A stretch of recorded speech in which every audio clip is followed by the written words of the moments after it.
que o autor desta ação judicial é apoiante e cunhado do candidato derrotado às últimas eleições, João Noronha Lopes.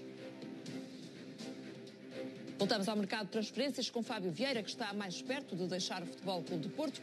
O médio de 21 anos termina contrato em junho do próximo ano.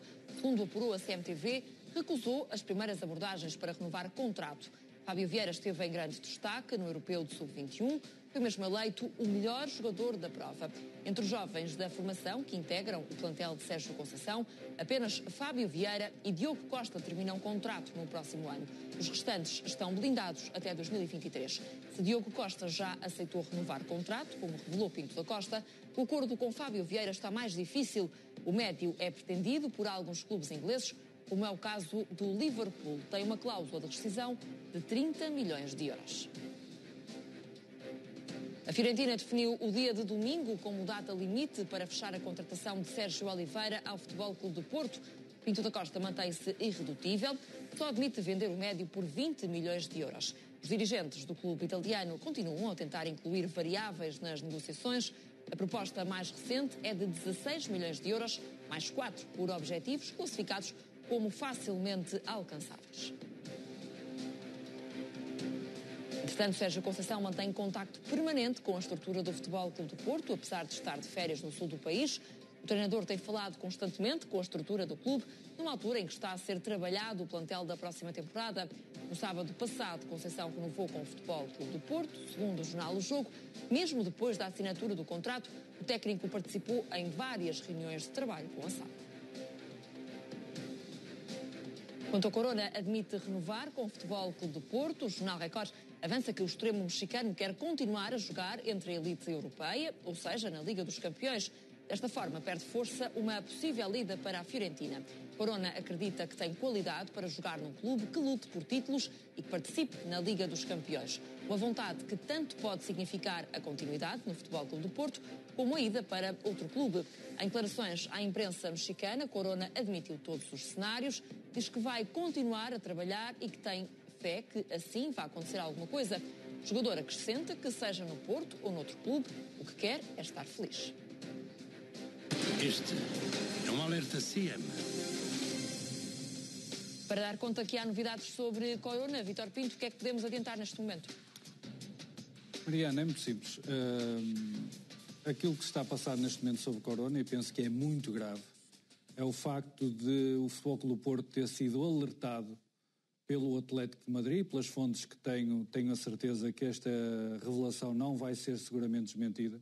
O Futebol Clube do Porto foi alertado pelo Atlético de Madrid pelo facto do seu empresário, do empresário de Corona, Matias Bunge, ter proposto ao Atlético de Madrid a contratação de Corona no final da próxima época a custo zero, e alegando que o Futebol Clube do Porto, nesta altura, exige 20 milhões para negociar Corona no mercado, propondo um acordo que envolvesse o Atlético de Madrid, ou no qual o Atlético de Madrid se responsabilizaria pelo pagamento de um prémio de assinatura de 10 milhões de euros. Isto é extremamente grave, demonstra uma má-fé negocial impensável por parte do representante do jogador, e a única coisa que isto demonstra é que eu já andava desconfiado sobre a forma como o Jesus Corona andava a ser mal representado, perante um jogador que tem esta qualidade, internacional mexicano, foi o melhor jogador da Liga Portuguesa e já fez grandes exibições nas competições europeias.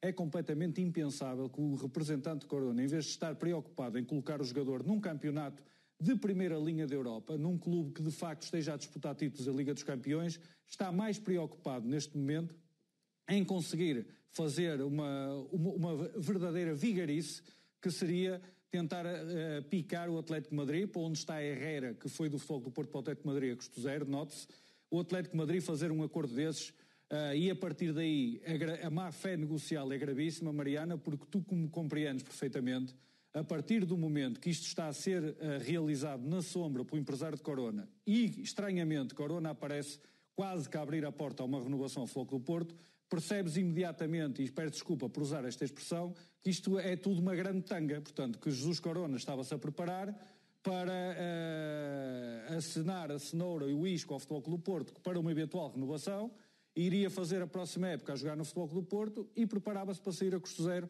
para o Atlético de Madrid. Isto não faz sentido absolutamente nenhum. Inclusivamente, pelas informações que tenho, neste momento Jesus Corona já nem é hipótese para a Fiorentina, que prefere Gonçalo Guedes, e cria-se aqui uma situação de tensão, uma situação de grande desagrado, seguramente, do Futebol Clube do Porto, porque, Mariana, quem alertou o Futebol Clube do Porto para esta situação foi o presidente do Atlético de Madrid, Miguel Ángel Gil. Miguel Ángel Gil, ao ser confrontado, ao ser informado que estava esta hipótese em cima da mesa, terá ficado em choque com a situação e fruto também da evolução do relacionamento entre os dois clubes, dado que, por exemplo, depois de Herrera ter ido a custo zero, ainda houve a venda de Felipe do Central para o Atlético de Madrid e houve uma melhoria e uma clarificação das relações entre os dois clubes.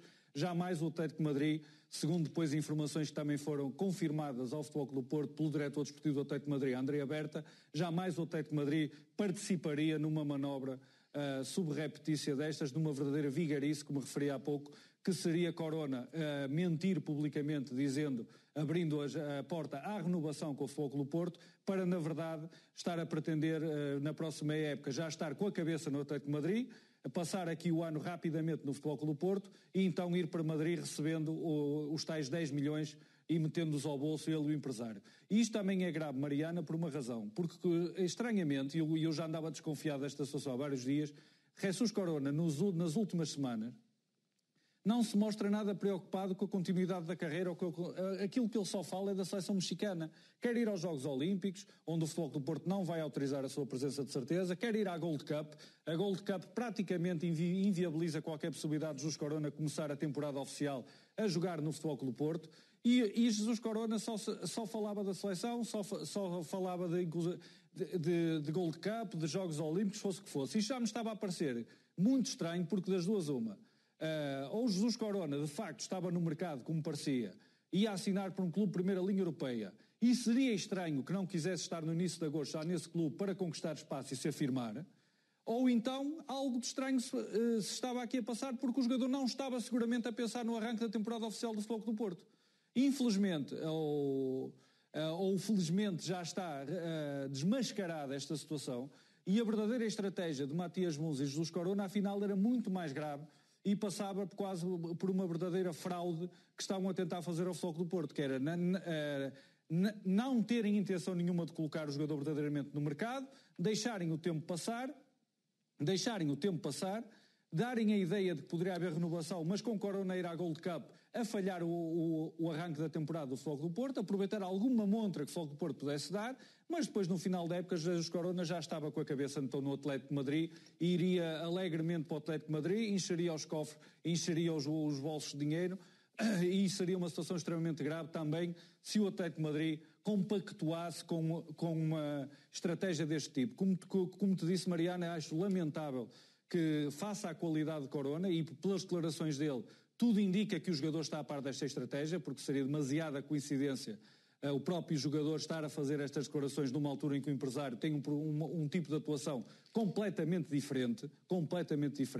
Portanto, todo este cenário é verdadeiramente tenebroso e explica, se calhar, algumas das dificuldades que às vezes com as quais os clubes portugueses têm que lidar e neste caso a situação provavelmente acaba por ficar desmascarada, porque o Atlético de Madrid teve um comportamento correto, houve uma altura em que recebeu de facto a Herrera a custo zero, mas teve um comportamento correto e alertou o Futebol Clube do Porto. Deixa-me também ouvir a opinião do Nuno Encarnação. É preocupante esta notícia avançada pelo Vítor? O Vítor toca num ponto essencial, mas o problema, que para mim é maior do que este, vai para além disto, é que só ao Porto é que tem acontecido isto recorrentemente, que os jogadores saírem a custo zero. Tem sido um padrão nos últimos 3 anos, não é? E eu já o escrevi há uns tempos atrás no Record. Atenção que o Corona entra no último ano de contrato. Atenção que o Fábio Vieira entra no último ano de contrato. E não é daqui a um ano. Em janeiro, ou seja, daqui a 6 meses, eles podem assinar livremente a custo zero. Por isso podem escolher o seu clube que quiserem. Ficam até ao final da época, evidentemente, mas têm essa facilidade de o fazer. E por isso, e aquilo que eu defendo e a tese que eu digo várias vezes, porque é essa a minha maneira de dar a opinião, para a SAD, se quiser ouvir, se não quiser, paciência, é que um jogador que entra no último ano de contrato, antes de começar a época, das duas uma, ou renova ou sai pagando. Porque entrar no último ano de contrato com jogadores, como foi o caso este ano, de 3 jogadores, Sérgio Oliveira, Otávio e Marega, a taxa de sucesso foi 2/3. Houve 2 que renovaram, mas Marega saiu custo zero. E uma pessoa, quer dizer, ninguém anda a dormir na forma, toda a gente sabe quando é que acabam os contratos destes jogadores. E aquilo que me preocupa mais é que isto acontece muitas vezes no Porto, vezes a mais. Por isso, só nos últimos anos, nos últimos 3 anos, em valores de mercado, o Porto deve ter perdido 100 milhões de euros em vendas, mesmo que não comprassem por um valor absoluto e fantástico. Seja Herrera, seja Brahimi, seja Marcano, seja Marega. Quer dizer, há aqui uma quantidade de jogadores que tem acontecido recorrentemente isto. E eu não quero ver outra vez Corona, ou não quero ver Fábio Vieira, ou não quero ver o outro jogador que termina o contrato a ter um mesmo fim destes. Quer dizer, é a minha opinião, já o disse várias vezes, doutor, e há formas de o fazer. Desculpa, mas isso não faz sentido nenhum, doutor. Se todos os jogadores e os representantes tiverem o tipo de comportamento que o representante de Jesus Corona e o próprio jogador estão a ter em relação ao Foco do Porto, não se consegue renovar com jogador nenhum, peço desculpa. Quando o Corona renovou, quando o Jesus Corona renovou, a SAD do Foco do Porto aceitou agora aqui, mas quer dizer, eu não vejo isso no SAD do Foco do Porto, para chegar a acordo na última renovação com Jesus Corona, acedeu a baixar o valor da cláusula de rescisão. Depois, inclusivamente, há um acerto, porque a cláusula de rescisão até ao fim do mês de junho é de 20 milhões, foi isso que o senhor disse ao Atlético de Madrid. Depois, a partir de julho, creio que volta a ser 30 milhões, se não estou em erro, são estes valores. E mas o Foco tem 100% do passe, não é? O Futebol do Porto, exatamente, o Foco do Porto, na renovação, até cedeu a baixar a taxa o valor da cláusula de rescisão. Isto é extremamente grave e creio que o doutor não compreendeu a gravidade da situação, ou então está a misturar alhos com bugalhos. Neste caso, doutor, desculpe lá, é que neste caso, se o jogador for negociado pelo Futebol do Porto com o Atlético de Madrid, 66,5% são Futebol do Porto, 30% são para o Twente da Holanda e poderá haver mais alguma porcentagem que possa ir parar ao jogador, ao empresário ou alguém que anda ali pelo meio. Com esta solução que o senhor Matias Bons arranjou, que seria o Jesus Corona ficar fraudulentamente mais um ano no Futebol do Porto, recusando-se a renovar, os 10 milhões iam diretamente para o bolso dele, iam diretamente para o bolso do empresário. Iam diretamente para o bolso do empresário. Foi o que aconteceu com o Marega. Ou eles não têm comissões, não têm prémios de assinatura, todos eles? Como o doutor Nuno Encarnação sabe, que já me ouviu falar disso várias vezes e está atento ao Foco do Porto, os casos de Herrera e Brahimi não têm ponta de comparação com este, porque foram jogadores em relação aos quais o Futebol do Porto SAD rejeitou propostas. Fosse por questões competitivas, fosse porque o Sérgio Conceição não abdicava dos jogadores, fosse porque estrategicamente foi considerado que os jogadores estavam praticamente amortizados, e isto é a linguagem que o doutor compreende, que o valor dos passos estava amortizado e não ia ser muito danosa a continuidade deles na última temporada. O facto é que aí o Futebol do Porto assumiu a responsabilidade porque rejeitou uma proposta clara, muito boa para o Brahimi para a saída, e rejeitou propostas para o Herrera, não tão boas, mas também rejeitou propostas. Neste caso do Jesus Corona, há disponibilidade, há disponibilidade do Futebol do Porto para negociar o jogador no mercado. Assim chegassem propostas que o agente colocasse em cima da mesa. Mas ao doutor Nuno Encarnação, com aquilo que você conhece do Jesus Corona, com a qualidade que o Jesus Corona tem, tendo sido o melhor jogador da época de 19-20 no Campeonato Português, será possível que a única proposta que existe em cima da mesa era a Fiorentina, mas apenas metendo o jogador num determinado pacote e não valorizando além disso? Isso é completamente inconcebível. Portanto, dá a ideia que alguém não estava interessado em colocar Corona no mercado, porque o verdadeiro plano era que ele ficasse mais um ano no Futebol do Porto, para em vez de só receber eventualmente uma comissão pela transferência, receber um valor que seria muito superior ao valor que receberia se o negócio fosse feito entre clubes. E isso é extremamente grave no futebol atual que isto aconteça, e acho que não tem comparação nenhuma com outros casos de saídas a custo zero, com todo o respeito pela opinião do doutor. Vitor, eu não estou a comparar os casos porque não são os mesmos, exatamente, mas o fim é o mesmo. É o Porto perde os jogadores a custo zero e não ganha dinheiro com eles. É tão simples quanto isso. O fim é o mesmo. Por isso eu continuo a dizer, Vítor, continuo a dizer que um jogador que entra no último ano de contrato ou é vendido antes desse último ano, é a minha opinião, Se o agente já traçou isto e não quer renovar... antes de começar a época. Tão simples quanto isto. É a minha opinião, sempre foi. E há de ser sempre esta. Ouviu aquilo que eu disse ontem de Sérgio Oliveira? Não ouviu em relação aos salários? Estamos esclarecidos, então. Vamos também avançar com o mercado do Benfica e com o exclusivo da CMTV. Dinheiro da venda de Weigl pode pagar Al-Musrati e William Carvalho. Weigl continua a ser dos jogadores mais cotados do plantel do Benfica, avaliado em 20 milhões de euros. O médio alemão está na mira do Chelsea. O Clube da Luz só admite vender Weigl por 30 milhões de euros. No caso dos ingleses aceitarem pagar esse valor, o plano da SAD é utilizar metade do valor para assegurar a contratação de Al-Musrati e William Carvalho.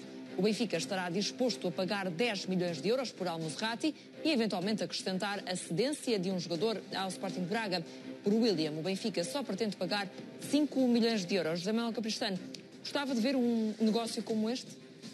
Bom, eu primeiro quero dizer à minha ilustre e querida amiga que está aqui a ser pivô hoje, é que posso lhe garantir de fonte segura e com a certeza absoluta que o Benfica não está interessado no Al-Mosrati do Braga. Aliás, o Benfica não está interessado em nenhum jogador do Braga neste momento. Foi o que o Benfica disse em comunicado também. Mas eu sei, a minha fonte é fidedigna, não é a minha fonte, é uma fonte substantiva. Portanto, posso dizer para já por aí que não há negócio nenhum. Também lhe posso dizer que neste momento no Benfica, e presumo que nos outros clubes portugueses, não há o chamado jogador inegociável. Com o mundo financeiro que se vive face à pandemia, eu no Benfica estou seguro do que estou a dizer, nos outros não estou, mas presumo que seja a mesma coisa. Veja-se o Rubén Dias, não é? Como diz? Veja-se o Rubén Dias. Exatamente, não há nenhum jogador inegociável. Portanto, os jogadores têm um preço, se lhe darem esse preço. Agora, há jogadores que eu, enquanto benfiquista e adepto do Benfica, e só isso, que não sou mais nada no Benfica, teria muita pena que saísse. Tinha muita pena que saísse um Rafa, tinha muita pena que saísse alguns jogadores que me são caros, que me sensibilizam, um Pizzi. Bom, mas não há nenhum jogador inegociável. Portanto, todos, o Wenger, por exemplo, o jogador que o Jorge Jesus ajudou o Wenger que nos ajudou a crescer, tinha também pena que saísse. Portanto, eu não estou a dizer que sai, não sei se sai, se não sai. O que lhe posso garantir a si, enquanto conhecedor profundo do que estou a dizer, é que o Al-Mosrati pode deixar de dizer que dá não sei quê, troca não sei quê, porque não é jogador. O William já não sei. O William Carvalho não sei, por acaso não sei. Mas para a semana já lhe posso dizer. Mas o Al-Mosrati não é jogador do Benfica neste momento. Agora, se permitir só que dissesse aqui uma coisa, dá licença, ali para o meu querido amigo Dr. Nuno Encarnação, é que na semana passada ouvi aqui uma coisa que fui estudar, que foi que o Porto arrasava na formação. Por causa do Sub-21, o Porto tinha não sei quantos, o Benfica tinha não sei quantos. Eu quero dizer que no Sub-18 o Benfica tem 6 internacionais, no Sub-17 tem 5, no Sub-16 tem 6. A maioria dos jogadores destas categorias são do Benfica. E ainda lhe queria lembrar uma coisa que é curiosa. Gastano, já agora diga-me os infantis, porque é tão importante. Não, é a formação, meu querido. É a formação. A formação não é só os 21. Mas deixe-me só dizer mais uma coisa. Deixe-me só dizer uma coisa. Nos jogos entre os 3 grandes, nestas categorias, em 8 jogos, ganhámos 7 e empatámos 1. E ainda vou dizer a última, com a licença aqui da Mariana. O Porto, para tentar não descer de divisão, foi jogar ao Seixal e levou 8 jogadores da equipa principal. Não jogou o Corona, nem jogou o Otávio, mas levou 8 jogadores para o principal. Perdeu 2-1. E o Benfica, nos últimos 10 minutos, jogou com 10 jogadores, foi um expulso. Eu pergunto, então o Benfica não tem formação, como se dizem aí em gíria, e no Sub-16, no Sub-15, no Sub-17... Os 8 jogadores da equipa A do Porto queriam ir ver as instalações de Seixal. Eles pediram para ir ver. Talvez isso, doutor. Eu nunca fui lá também. Mas se quiser, eu convido para ir quiseram ir ver. Queriam ver onde é que brotava tanto talento. Era no Seixal. E vou dizer outra coisa. Agora é mesmo para acabar. Diga. Agora é mesmo para acabar. Diga. É que vai ter uma grande surpresa nesta pré-época do Benfica, o número de jogadores da formação que o senhor vai ver na pré-época. É só para avisar. Os treinos ou vão jogar? Não. Na pré-época vão convidar as equipas dos júniores para ir ver os treinos dos meu querido doutor, o treinador tem que ver. Tem. É uma excursão para ir ver os Deixa-me também, Nuno, recentrar a discussão no meio campo do Benfica, e neste caso, nesta notícia de Al-Mosrati e William. O Benfica deveria investir neste meio campo? Formado por estes 2 jogadores? Mariana, eu gosto muito destes 2 jogadores. Atenção, do Al-Mosrati e do William Carvalho. Acho que são jogadores que não haja dúvida da qualidade deles e eles estão cá para provar isso. E presumo que os 2 teriam mais qualidade, provavelmente, que o Weigl. O Weigl tem tido problemas de adaptação incríveis, pode ter vindo num campeonato diferente, é um jogador com talento e qualidade, mas eu continuo a dizer, para o valor que foi pago de 20 milhões de euros para o Weigl, eu não tenho a menor dúvida que o Al-Mosrati e o William, para o preço que têm preço e qualidade, seriam melhores para o Benfica do que o próprio Weigl. Pede o presidente do Braga 20 milhões também. 15 milhões mais um jogador. Deixa-me também lançar o Vítor, porque há pouco o Vítor Jamel Cabrestano desmentiu este interesse do Benfica em Al-Mosrati. Tens a mesma informação? Categoricamente, Vítor. Categoricamente. Não veio de uma fonte, veio de uma nascente, Vítor. Eu só espero que a nossa concorrência não vá contratar o Sr. José Manuel Capistrano para o lugar do Rui Pedro Brás, porque senão começam aí as notícias a ir todas lá parar. Eu visto uma camisola, não a deixo nunca. Muito bem, Sr. Capistrano, muito bem. A não ser que mande embora, não sai daqui nem que me dê 10 vezes mais. Não sai daqui das quintas-feiras, de certeza. Não, só à quinta-feira. Tenho aqui este ilustre comparsa. Exatamente. Mariana, em concreto, o Sr. José Capistrano tem razão, porque ao dia de hoje não há qualquer possibilidade de haver negócio entre o Benfica e o Sporting Braga. Eu falei à tarde nesta situação, naquilo que estava em cima da mesa. Simplesmente, nesta altura, não existe concorrência pelo Al-Musrati no Campeonato Português. O Futebol do Porto não está na corrida pelo Al-Musrati, portanto o Benfica tem alguma margem de manobra para gerir este processo. Portanto, nesse sentido, com as condições, ou pelo menos até ao último momento em que existiram condições a andar para um lado e para o outro, não conversas diretas entre presidentes, mas através de determinadas vias de comunicação, não existe possibilidade de haver negócio, porque inclusivamente um dos pontos que agradaria ao Sporting de Braga seria a inclusão do Chiquinho no negócio. O Benfica tem outros planos para Chiquinho, nomeadamente existe a possibilidade de transferir Chiquinho independentemente de qualquer outra operação, e o próprio jogador poderá ter interesse nisso. Nesse sentido não faria sentido. Ou melhor, nesse sentido não seria algo que fosse ao encontro do interesse de todas as partes, inclusivamente porque Chiquinho pode ser um jogador ainda valorizável pelo Benfica a vários níveis. Agora, Musrati agrada de facto a Jorge Jesus, simplesmente vai ser muito difícil que o negócio seja fechado rapidamente. A acontecer alguma coisa daqui a algum tempo. E deixa-me dizer também, Mariana, que outro nome que agradaria ao Sporting de Braga seria receber João Ferreira para a posição de lateral direito, se o Benfica eventualmente incluísse João Ferreira no negócio. Como te lembras, é o jovem lateral direito que esteve na mira da Juventus, mas o Benfica também não está disposto a permitir que João Ferreira entre pelo valor que tem de mercado neste negócio. Sendo assim, conforme o Sr. José Manuel Capistrano disse, ao dia de hoje, e creio que nos próximos tempos, não vai ser possível surgirem novidades de fundo em relação ao caso de Al-Musrati para o Benfica. Muito bem. Rita, é no meio-campo que o Benfica deve centrar esforços no próximo mercado? É no meio-campo que o Benfica precisa de centrar esforços. Se deve perguntar isso a uma sportinguista, eu diria que não. Mas, obviamente, precisará de reforços no meio-campo, sendo que eu não posso deixar de registrar aqui uma curiosidade, que é de Jorge Jesus pedir William Carvalho quando no Sporting nos últimos tempos andavam um bocadinho desencontrados e um bocadinho irritados um com o outro. E, portanto, aparentemente terão feito as pazes entretanto, porque os últimos tempos do Sporting, entre os dois, não terá sido, de facto, um ambiente, digamos que espetacular. De todo modo, quanto a William Carvalho, é, de facto, um jogador muito bom. Em termos técnicos, não se pode deixar de trazer à colação que foi um dos jogadores que, em seu tempo, rescindiu o contrato com o Sporting Clube Portugal. O que não deixa de querer dizer alguma coisa quanto à sua lealdade para com os sucessivos clubes onde anda. Muito bem, vamos agora falar de Jorge Jesus, que foi sugerido para ser selecionador brasileiro.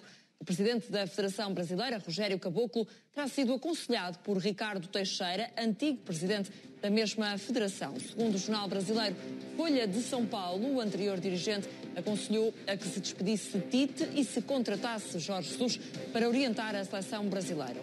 O sucesso de Jorge Jesus no Flamengo ajudaria, neste ponto de vista, a atenuar o peso do despedimento de Tite, que está num bom momento no comando da seleção. O atual presidente da Federação Brasileira, Rogério Caboclo, foi entretanto suspenso do cargo por 30 dias devido a acusações de assédio sexual. Cada vez mais isolado no cargo, optou por se aconselhar com Ricardo Teixeira, que esteve 23 anos à frente da Federação Brasileira. José Manuel Capistrano foi sugerido a Jorge Jesus para suceder a Tite na seleção. Faria sentido este regresso ao Brasil pela porta da seleção? Bem, eu enquanto benfiquista e sabendo já sabem todos a minha opinião sobre Jorge Jesus, não me passa isso pela cabeça. Teria muita pena que eles fossem embora e não tenho a certeza, nisto já não tenho a certeza, mas tenho quase a certeza que ele não fechava a porta ao Benfica, depois todo este Este voto fácil ter deixado a mim o que me admira, que realmente foi a grande persuasão do presidente Benfica para com ele, porque ele era lá um deus no Brasil. Ele era considerado, ele era cantado por toda a gente no Brasil. José Manuel, vou ter que o interromper porque tenho que dar uma notícia triste, a partida, a morte do antigo guarda-redes Neno, o guarda-redes que foi do Vitória de Guimarães, também do Benfica, do Vitória de Setúbal. Estamos a dar esta notícia em Alerta CM. Morreu hoje aos 59 anos, morreu na casa onde vivia, na freguesia de Polvoreira, vítima de doença súbita. Este antigo guarda-redes que passou, entre outros clubes, pelo Benfica, pelo Vitória de Guimarães e também pelo Vitória de Setúbal. Vítor, uma notícia triste, a partida de Neno. Sim, Mariana, também fui informado há uns minutos, também tentei, enquanto estávamos aqui no programa, tentar confirmar, estou em choque com esta situação. Neno, apesar de tudo, ainda era um jovem. Não eram conhecidos por problemas de saúde. Hoje em dia ninguém está livre de ter, obviamente, alguma complicação que lhe retire a vida, mas estou mesmo muito chocado porque Neno, como sabes, e como todos conhecemos, tinha uma personalidade extraordinária. Era uma pessoa que iluminava qualquer espaço onde entrava, pela sua alegria, pela jovialidade, pela facilidade que tinha de comunicar, de se relacionar com as pessoas. Por isso é que também acabou, depois de uma excelente carreira como profissional de futebol, como guarda-redes, fixou-se no Vitória de Guimarães, onde era muito apreciado tanto pela estrutura como pela massa associativa do clube, precisamente por essa forma de ser e de estar. E estou mesmo muito chocado com isto. Os meus pêsames à família, a todos os amigos, pessoas próximas do Neno, ao Vitória de Guimarães, porque é uma notícia mesmo muito triste. Uma pessoa que passou também, José Manuel Capistrano, pelo Benfica e que deixou também marca, está também abatido com esta notícia? Transtornado, porque não estava à espera de maneira nenhuma. Era um homem muito, muito alegre, bem disposto, tocava, cantava, era completo e sempre na boca dele não vinha mal ao mundo, nunca ouvi dizer mal de ninguém. Tenho muita pena e acho que realmente 59 anos tão novo, acho que é uma lástima e faço minhas as palavras de Vítor Pinto, as minhas saudações, as minhas à família e aos amigos mais próximos, porque há realmente uma perda para o futebol e uma perda para a humanidade, que é um homem bom que desaparece. Também foi realçado na encarnação a personalidade de Neno, um homem alegre, dedicado também a várias, não só ao futebol, mas também à música e outras áreas de atividade. É essa marca também que deixa? Claro que sim, para além de um talentoso jogador, evidentemente, era uma pessoa simpática, era um jogador simpático, sempre com um sorriso na cara. A música mudava tudo o que estava à volta, como é evidente. E é uma notícia muito triste e muito injusta ver partir alguém com esta idade. É sempre uma injustiça na vida de qualquer pessoa. Para os familiares que deixam, evidentemente, os meus pêsames. Mas vamos tentar recordar o Neno com a alegria que ele nos transmitia, que nos dava e a maneira como encarava o futebol. Por isso, de facto, é uma notícia muito triste para alguém que tinha tanta alegria dentro dele e que transmitia tanta alegria a todas as pessoas que estavam à volta dele. Uma notícia triste também para si, Rita? Obviamente, era uma pessoa vibrante e, de facto, parte muito cedo demais, com 59 anos. Ainda para mais de uma forma inesperada. Portanto, faço minhas as palavras dos meus colegas todos antecedentes, deixando sentidos pêsames. Vítor, vais-te também agarrado ao telemóvel, imagino que estejas também a apurar mais detalhes sobre aquilo que aconteceu. Podes acrescentar alguma informação àquilo que já adiantámos? Sim. A informação que existe até o momento é que terá sido morte súbita em casa, portanto não foi nenhuma situação exterior ou nenhum acidente, não há nenhuma suspeita de crime, que pensámos sempre nisso, não é?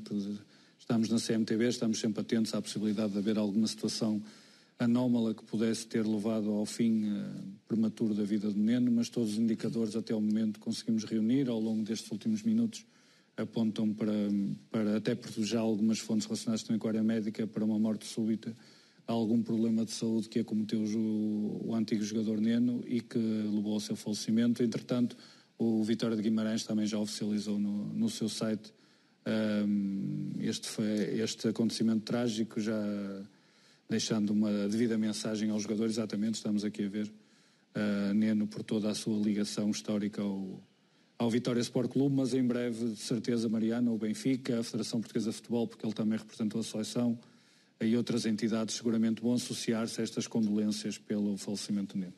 Espera também, Jamel Capistrano, uma reação por parte do Benfica? Espero, com certeza que sim, não tenho dúvidas nenhumas que o Benfica deve fazer algo em homenagem à memória do Neno.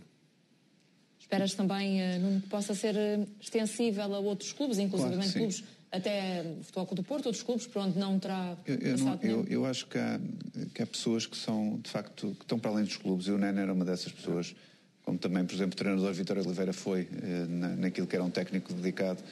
E este tipo de atletas é que devem fazer escola e devem fazer exemplo para todos os outros jovens que andam no futebol, e não ser aquele atleta da picardia, da acusação barata. Não, o Neno era um exemplo e vai continuar a ser um exemplo de quem puxar um bocadinho a cacete para trás e se lembrar de que era o Neno enquanto desportista, enquanto atleta, e como era enquanto pessoa. Era uma alegria no balneário. Das reportagens que nós vimos, eu não tive o prazer de o conhecer, o Sr. Capistrano seguramente o conheceu, mas a alegria que ele transmitia a todo o grupo onde entrava era absolutamente radiante. E depois lembro que ele enverdou na parte musical e com grande talento também, não é? Com grande talento e com uma alegria de uma simplicidade daquilo que sabia, quer dizer, não era nenhum Pavarotti, mas sabia o que é que estava a fazer, e a alegria que tinha era suficiente para que toda a gente gostasse daquilo que ele fazia enquanto músico também. Como é que vai ser recordado o Neno, Rita? Como é que o Neno vai ser recordado? Rita. Sim, era para a Rita a pergunta, Vítor. À volta a ti também. Desculpa, doutora, peço desculpa. Cada um de nós ouviu o nome do outro. Acho que vai ser recordado, até mais do que pelas qualidades desportivas, pela pessoa de facto que era. No limite, a pessoa suplanta o próprio atleta. E penso que é essa a imagem que ficará, justamente a do sorriso. É uma pessoa, Vítor, É uma pessoa, Vítor, que, como dizia há pouco Nuno Encarnação, está para além dos clubes? Sim, foi um dos grandes méritos de Neno, foi pela forma como se posicionava no futebol. Mesmo pessoas que não se identificavam com os clubes onde eles estavam, sempre reconheceram a Neno essa capacidade de ser consensual, de ser uma pessoa agradável em qualquer circunstância, e nas funções que sempre foi desempenhando, nas várias funções que foi sempre desempenhando, sempre reconhecido pela sua competência, pela sua entrega, mas sempre mantendo aquele perfil psicológico extraordinário que o Neno tinha. Por isso é que das vezes tive a oportunidade de contactar com ele, foram sempre contactos extremamente agradáveis, porque há pessoas como o doutor falava ainda há pouco tempo, há pessoas que podem ter um aspecto mais negativo ou alguma carga, às vezes arrastarem mais alguma carga consigo. Neno era ao contrário, Neno parecia que transportava felicidade, conseguia transmitir bem-estar, e depois até existiam coisas curiosas que nesta altura que nos lembramos da memória, que eu até achei bastante piada quando, em alguns périplos que fiz lá pelos arredores de Guimarães, fiquei a saber, por exemplo, que muitos associados do Vitória, pessoas ligadas ao Vitória, sabemos a grande paixão que os adeptos de Vitória têm, por exemplo, faziam questão que Neno fosse cantar aos casamentos, por exemplo, faziam questão que ele estivesse presente quase para abençoar as uniões, e é essa grande memória que Neno vai deixar no futebol português. Descansa em paz. Vítor, é uma notícia triste a fechar esta Liga de Ouro. A morte de Neno aos 59 anos, morreu de morte súbita este antigo guarda-redes de Benfica, Vitória de Guimarães, também Vitória de Setúbal. É com esta notícia que encerramos esta Liga de Ouro, mas com promessa também de continuar a acompanhar este tema ao longo das próximas emissões da CMTV. Este programa é patrocinado por ESC Online. É outro campeonato. Feira dos Pneus Roadie. Linic Legend by CR7. Sara Carrilho, boa noite. Vamos a mais um Rua Segura. Boa noite. Boa noite, e com novos dados relativamente à investigação sobre o caso Medi.